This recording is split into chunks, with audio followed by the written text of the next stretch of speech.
Mini episode 1406 of the FDH Lounge is brought to you by Sportsology, delivering unconventional columns and webcasts about sports, TV, music, movies, and more. Follow them on the web at sportsology.com. The FDH Lounge. You'll want to schedule your life around it. A long time ago, on a gloomy, wet Cleveland spring night, two men stand alone amidst the late-night drizzle.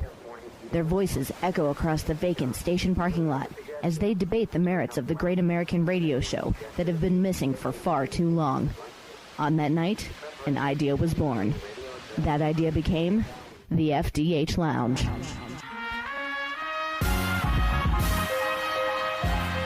Welcome to the FDH Lounge. Welcome to mini episode 1406 of the FDH Lounge. This is FDH Managing Partner Rick Morris here with our Succession episode 3.6 preview. Here's our top 5 notes coming out of episode 3.5. Number 5, we need to see the trial where Greg sues Greenpeace. Greg's pursuit of his inheritance is going to burn the final bridge with his grandpa, but if the old man's going to cut him off, the youngster has nothing left to lose on a show where human relationships alone are never enough. Number 4, has Khan for president been moved from the distant future to the front burner? Now that President Reagan is bowing out of the re-elect, so much for existing in a parallel universe for 2020, the Waystar Royko primary looks like it's starting this week in earnest, with none other than the family's eldest son in the mix. Seeing that doofus leading an army of con heads sounds like the kind of entertainment that's too good to be true.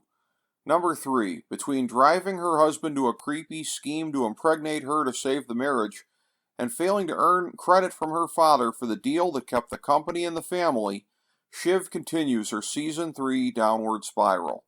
The willingness of all of these characters to believe that Logan will invest lasting power and trust in them is pathological at this point, and Shiv is letting her late developing hunger to rule the empire become the monster that is swallowing her alive.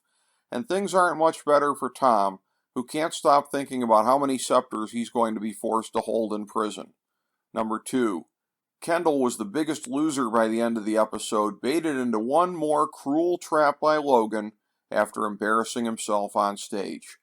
Kendall was on the cusp of putting the old man in the ground at the beginning of the season, but everything is now slipping away from him. Previews for this week show that he's still squarely in the middle of the federal prosecution, and getting the feds to do his dirty work might be the only option that he has left.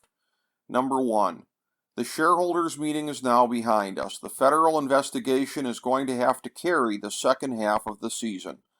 The Sandy versus Logan showdown played out as a satire of two vigorous old men fighting it out, which was a brave and entertaining choice.